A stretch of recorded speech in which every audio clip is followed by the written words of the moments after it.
السلام علیکم ورحمۃ اللہ وبرکاتہ۔ نحمدہ و نصلی علی رسولہ الکریم، اما بعد، اعوذ باللہ من الشیطان الرجیم۔ لقد کان لکم فی رسول اللہ اسوۃ حسنہ، رب اشرح لی صدری ویسر لی امری واحلل عقدۃ من لسانی یفقہوا قولی۔ سبحانک لا علم لنا الا ما علمتنا انک انت العلیم الحکیم۔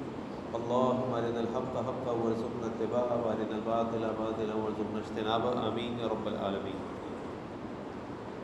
اللہ کے نبی صلی اللہ علیہ وسلم کو اللہ تعالیٰ نے باقی تمام انبیاء کے اوپر کچھ خاص فضیلت عطا فرمائی،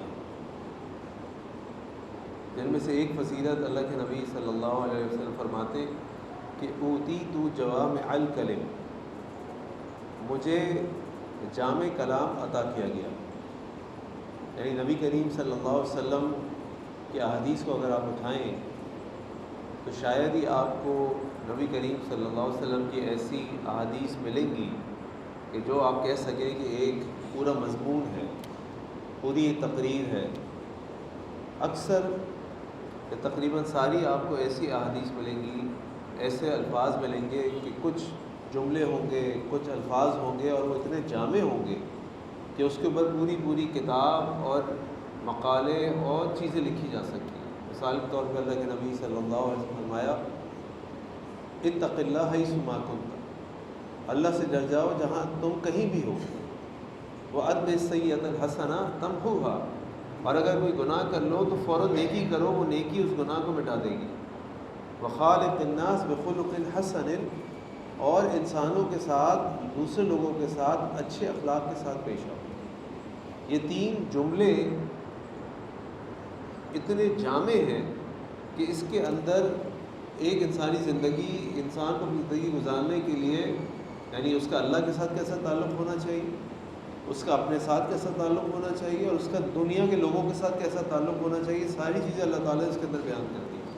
اور یہ تین جملے میں آپ کے سامنے آج جس حدیث پہ بات کروں گا وہ ایک ایسی حدیث ہے کہ جو تین جملوں میں نہیں بلکہ تین الفاظ پر مشتمل ہے، اور وہ اتنی اہم ہے کہ اگر ہمیں وہ بات سمجھ آ جائے اور اس کے مطابق ہم اپنی زندگی گزاریں تو ہمارے اکثر مسائل ختم ہو جائیں، ہمارے درمیان محبتیں بڑھ جائیں، ہمارے ایک دوسرے کے ساتھ تعلقات اچھے ہو جائیں۔ اور وہ تین الفاظ ہیں، اللہ کے نبی صلی اللہ علیہ وسلم فرمایا المؤمن مرآۃ المؤمن، ایک مومن دوسرے مومن کے لیے آئینہ ہوتا ہے۔ ایک مومن دوسرے مومن کا آئینہ ہوتا ہے۔ یہ جو آئینہ ہوتا ہے یہ کیا کرتا ہے؟ ایک انسان اگر اپنے آپ کو دیکھنا چاہے کہ اس کی داڑھی صحیح بنی ہوئی ہے، اس کے بال صحیح بنے ہوئے ہیں، اس کے کپڑوں پہ کوئی داغ تو نہیں ہے، تو کسی حد تک تو وہ دیکھ سکتا ہے۔ لیکن اگر مجھے دیکھنا ہو کہ میری داڑھی صحیح بنی ہوئی ہے، میری داڑھی میں کوئی چیز لگی ہوئی تو نہیں ہے، تو میں خود سے نہیں دیکھ سکتا۔ مجھے کسی نہ کسی آئینے کی ضرورت ہے جس کے سامنے میں جا کے کھڑا ہوں گا اور اس میں میں دیکھوں گا کہ میرا چہرے کے اوپر کوئی نشان تو نہیں ہے، کوئی مٹی تو نہیں لگی ہوئی، کوئی گندگی تو نہیں لگی ہوئی، میرے داڑھی کے بال صحیح ہیں جن کو میں سیٹ کر لوں، میرے سر کے بال صحیح ہیں جن کو میں صحیح کر لوں۔ ایسا ہی ہے نا؟ یہ جو آئینہ ہے نا، اس کے بہت سارے فوائد ہوتے ہیں، اس کے بہت سارے کام ہیں، فنکشنز ہیں، اور ایک مومن جو ہے وہ سارے کام اپنے دوسرے مسلمان بھائی کے لیے کرتا ہے، جن میں سے کچھ میں آپ کے سامنے رکھتا ہوں۔ سب سے پہلی چیز تو آئینہ کبھی جھوٹ نہیں بولتا۔ آپ شیشے کے سامنے جا کے کھڑے ہوں، جیسے آپ ہوں گے ویسے آپ کو دکھائے گا۔ ایسا نہیں کرے گا کہ آپ ہوں گے 5 فٹ کے، وہ آپ کو دکھا دے گا 6 فٹ کا۔ آپ کے چہرے پہ ہوگا ایک داغ، آپ کے چہرے پہ دکھا دے گا 2 داغ۔ ایسا ہو سکتا ہے سعید بھائی؟ نہیں ہو سکتا۔ آئینہ کبھی جھوٹ نہیں بولتا۔ تو ایک مسلمان مومن اپنے دوسرے مسلمان بھائی کے ساتھ کبھی جھوٹ نہیں بولے گا،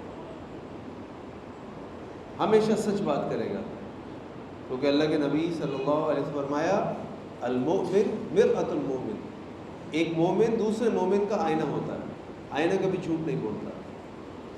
اسی طرح یہ جو آئینہ ہوتا ہے یہ کس چیز سے بنا ہوتا ہے؟ یہ کس مٹیریل سے بنا ہوتا ہے؟ شیشے سے۔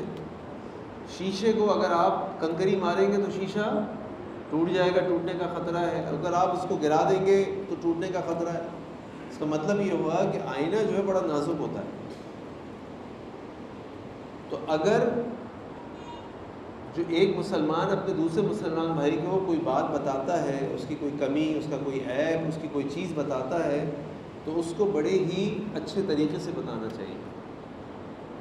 اگر وہ اچھے طریقے سے نہیں بتائے گا، حکمت کے ساتھ نہیں بتائے گا، اچھے اخلاق کے ساتھ نہیں بتائے گا، تو کیا ہوگا؟ جھگڑا۔ جھگڑے کا نتیجہ کیا نکلے گا؟ آئینہ ٹوٹ جائے گا۔ یہ تو اللہ کے نبی صلی اللہ علیہ وسلم کو بھی اللہ تعالیٰ نے فرمایا کہ فَبِمَا رَحْمَةٍ مِّنَ اللَّهِ لِنتَ لَهُمْ، اللہ کے نبی صلی اللہ علیہ وسلم، اگر اللہ کی رحمت ہے جو آپ ان مومنین کے لیے، صحابہ کے لیے نرم ہیں، وَلَوْ فَظًّا غَلِيظَ الْقَلْبِ، اگر آپ کا دل سخت ہوتا، لَانفَضُّوا مِنْ حَوْلِكَ، کہ آپ کے پاس سے ادھر ادھر ہو جاتے، بکھر جاتے، نہیں رکتے۔ تو جب آپ اپنے مسلمان بھائی کو اس کی کوئی اصلاح کرنا چاہتے ہو، اس کا کوئی کمی کو دور کرنا چاہتے ہو، اس کی کسی خامی کی نشاندہی کرنا چاہتے ہو، تو آپ کو بڑے اچھے طریقے سے بتانا ہو۔ تو اگر آپ نے اس میں کوئی غلطی کی تو وہ دوست آپ کا خراب ہو جائے گا، وہ آپ کی بات نہیں سنے گا۔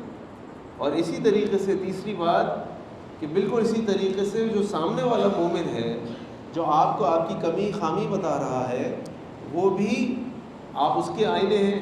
اگر وہ آپ کا آئینہ ہے تو آپ اس کا آئینہ ہے۔ تو جب وہ آپ کو کوئی بات بتا رہا ہے، آپ کی کوئی کمی خامی بتا رہا ہے، تو آپ نے بھی اس کو بڑی خندہ پیشانی سے سننا ہے۔ آپ نے یہ نہیں کہنا اگر وہ آپ سے یہ کہتے ہیں کہ بھئی آپ غصہ بہت کرتے، تو تم غصہ نہیں کرتے کیا؟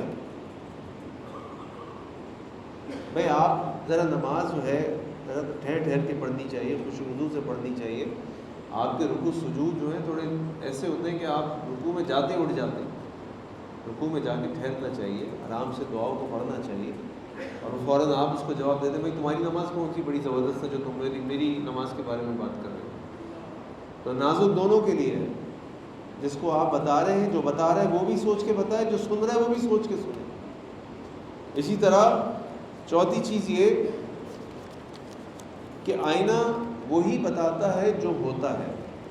اگر آپ آئینے کے سامنے کھڑے ہو جائیں، آپ نے سفید رنگ کے کپڑے پہنے ہوئے ہوں، تو اگر آپ کے کپڑوں پہ ایک داغ ہوگا تو آئینہ کیا بتائے گا؟ 2 داغ، 3 داغ؟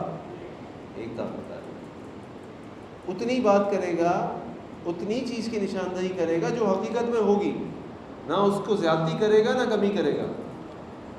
تو ایک مومن جب اپنے دوسرے مسلمان بھائی کے ساتھ بات کرتا ہے، اس کی اصلاح کی کوشش کرتا ہے، کیونکہ اللہ کے نبی صلی اللہ علیہ وسلم نے فرمایا المؤمن اخو المؤمن، ایک مومن دوسرے مومن کا بھائی ہوتا ہے۔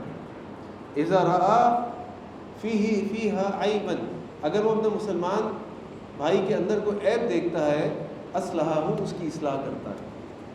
تو اگر جبے پہ یا کرتے پہ ایک داغ ہے تو ایک ہی داغ بتائے گا، وہ بہت سارے داغ نہیں بتائے گا۔ اگر وہ بہت سارے داغ بتائے گا تو وہ جھوٹ بول رہا ہوگا، اور آئینہ جھوٹ نہیں بولتا۔ آئینہ وہی دکھاتا ہے جو ہوتا ہے، کوئی مرچ مسالہ نہیں لگاتا۔ اسی طریقے سے جب کبھی ہم سب آئینہ استعمال کرتے ہیں نا، جب ہم آئینے کے سامنے جا کے کھڑے ہوتے ہیں تو آئینہ کبھی ہمیں بتاتا ہے کہ کل میں کیا پہنا ہوا تھا، کل میرے کپڑوں پہ کتنے دھبے تھے، آج میرے کپڑوں پہ کتنے۔ وہ تو وہی بتاتا ہے جو اس وقت ہوتا ہے، اس کے اندر کوئی کینہ نہیں ہوتا، اس کے اندر کوئی بغض نہیں ہوتا، وہ ماضی کو بھول جاتا ہے، اس کو صرف اپنا حال یاد رہتا ہے۔ وہ یہ بتائے گا جب آپ جس وقت بھی اس آئینے کے سامنے جا کے کھڑے ہوں گے تو آپ کو بتائے گا بھئی اس وقت آپ کے کپڑوں میں ایک دھبا ہے، آپ کے کپڑوں میں کوئی دھبا نہیں۔ وہ یہ نہیں کہے گا ہاں تم کل جب آئے تھے نا، آج تو کوئی دھبا نہیں، کل جب تم آئے تھے نا تو 4 نشان تھے تمہارے کپڑوں پہ، اچھا کیا تم نے صاف کر لیے، ورنہ ہم تمہیں صاف کرا کے دیتے۔ تو جو آئینہ ہوتا ہے وہ ماضی کی بات نہیں کرتا، اس کے دل میں کوئی کینہ نہیں ہوتا۔ تو ایک مومن اپنے بھائی کا آئینہ ہوتا ہے، اس کے دل کے اندر کوئی کینہ نہیں ہونا چاہیے، کوئی بغض نہیں ہونا چاہیے۔ وہ آپ سے آج کی بات کر رہا ہے، اس سے آج کی بات کرے، کل وہ کتنا بڑا گنہگار تھا، کل وہ جوا کھیلتا تھا، نشہ کرتا تھا، برے کام کرتا تھا، وہ ختم ہو گیا۔ آج اللہ نے اس کو توفیق دی، اس نے اللہ سے معافی مانگی، آج وہ آپ کے سامنے ایک اچھا انسان بن کے کھڑا ہے، آپ اس کے ماضی کو اس کو یاد نہ دیں۔ جب اللہ نے کہا کہ اگر تم دنیا بھر کے بھی گناہ میرے پاس لے آؤ گے اور سچی توبہ کر لو گے، میں تمہارے گناہوں کو ختم کر دوں گا، مٹا دوں گا. تو پھر پچھلے گناہوں کی بات، پھر پچھلے ماضی کی بات ہے، تو یہ ایک مومن کا طریقہ نہیں ہے، کیونکہ مومن دوسرے مومن کا آئینہ ہوتا ہے. اسی طرح جب آپ شیشے کے سامنے جا کے کھڑے ہوں، آپ نے سفید رنگ کے کپڑے پہنے ہوں اور آپ کے کپڑوں پہ ایک دھبا لگا ہوا ہے کالے رنگ کا، پورا سفید کرتا ہے، اس پہ ایک کالے رنگ کا دھبا لگا ہے، اور یہ والا جو فائدہ ہے نا، یہ بڑا اہم ہے ہماری گھریلو زندگی کے لیے. تو آئینہ آپ کو کیا بتاتا ہے یا کیا دکھاتا ہے کہ پورے سفید کپڑے ہیں، ان میں ایک کالے رنگ کا نشان ہے. جب ہمارے میاں بیوی کے خاص طور پہ کبھی ناراضگی ہو جاتی ہے یا جھگڑا ہو جاتا ہے، تو وہ 100 اچھائیوں کو بھول کر ایک کمی خامی عیب کو لے کر اپنے رشتے کو ختم کرنے کو تیار ہو جاتا ہے. بھئی آئینہ اگر وہ سیاہ رنگ کا دھبا دکھا رہا ہے تو وہ پوری سفید رنگ کی چادر بھی تو دکھا رہا ہے آپ کو. وہ چادر نظر نہیں آ رہی، صرف وہ سیاہ رنگ کا دھبا نظر آ رہا ہے. چچا عبدالرشید، صرف سیاہ رنگ کا دھبا ہے، پوری سفید چادر بھی ہے؟ چادر بھی ہے. تو ہم سیاہ رنگ کے دھبے پہ غور کیے ہوئے، سارا فوکس کیے ہوئے، سب کچھ ہمیں وہی نظر آ رہا ہے، اور جو اتنی بڑی سفید چادر ہے، اتنی ساری اچھائیاں ایک انسان کے اندر، نیکیاں ہیں، خوبیاں ہیں، وہ ہمیں نظر نہیں آ رہی. تو آئینہ جب دکھائے گا آپ کو، کہ آئینے کے سامنے کھڑے ہوں گے، تو صرف کالا دھبا نہیں دکھائے گا، بلکہ پورا کا پورا سفید چادر بھی دکھائے گا. تو جب اس کالے دھبے کی بات کی جائے تو اس پورے سفید چادر کی بھی بات کی جائے، اور جو چیز زیادہ غالب ہو اس پہ زیادہ بات ہونی چاہیے، جو چیز کم غالب ہو یا چھوٹی ہو اس پہ کم بات ہونی چاہیے. اسی طریقے سے آئینہ وہی دکھاتا ہے جو اس کو نظر آتا ہے، وہ ادھر ادھر کی کوئی چیز نہیں دکھاتا. جتنی چیز ہے، جو کچھ نظر آ رہا ہے، وہی اس کو دکھائے گا. اسی طریقے سے جب آپ آئینے کے سامنے جا کے کھڑے ہوتے ہیں تو آئینہ شور نہیں مچاتا. آپ آئینے کے سامنے کھڑے ہوئے، آپ نے آئینے کے سامنے اپنے آپ کو دیکھا، آپ کو اپنے کپڑوں پہ ایک سیاہ رنگ کا دھبا نظر آیا، آئینے نے بس آپ کو وہی دکھایا. آئینے نے آپ کو اس کے علاوہ کچھ نہیں دکھایا. اس نے پورے محلے میں شور نہیں مچایا، اس نے گھر والوں میں کسی کو نہیں بتایا، اس نے دوستوں کو میں کسی کو نہیں بتایا، اس نے صرف آپ کو بتایا. یہ آئینے کا کام ہوتا ہے. کیونکہ یاد رکھیں، الوعظ فی السر، جو نصیحت، جو اچھی بات آپ خاموشی سے کرتے ہیں سعید بھائی، نصیحت وہ نصیحت ہوتی ہے. والوعظ فی الملأ، اور جو نصیحت آپ سب کے سامنے کرتے ہیں اعلانیہ، فضیحت وہ نصیحت نہیں ہوتی، وہ مذاق اڑانا ہوتا ہے، وہ کسی کی تنقیص کرنی ہوتی ہے، کسی کا مذاق اڑانا ہوتا ہے. آئینہ کبھی مذاق نہیں اڑاتا، آئینہ کبھی آواز نہیں نکالتا. آئینہ صرف وہ چیز ہوتی، جو چیز ہوتی ہے وہ دکھاتا ہے. تو اللہ کے نبی صلی اللہ علیہ وسلم کی جو الفاظ ہیں یہ بڑے جامع ہوتے ہیں، اور یہ الفاظ اس کو یاد رکھیں کہ اللہ کے نبی نے فرمایا صلی اللہ علیہ وسلم، المؤمن مرآۃ المؤمن، مومن مومن کے لیے آئینہ ہوتا ہے. اللہ تعالیٰ سے دعا ہے کہ اللہ تعالیٰ ہمیں اپنے مومن بھائیوں کے لیے آئینہ بننے کی توفیق عطا فرمائے اور ایک اچھا مسلمان بننے کی توفیق عطا فرمائے. سبحانک اللہم بحمدک، اشہد ان لا الہ الا انت، استغفرک و اتوب الیک. السلام علیکم ورحمۃ اللہ وبرکاتہ.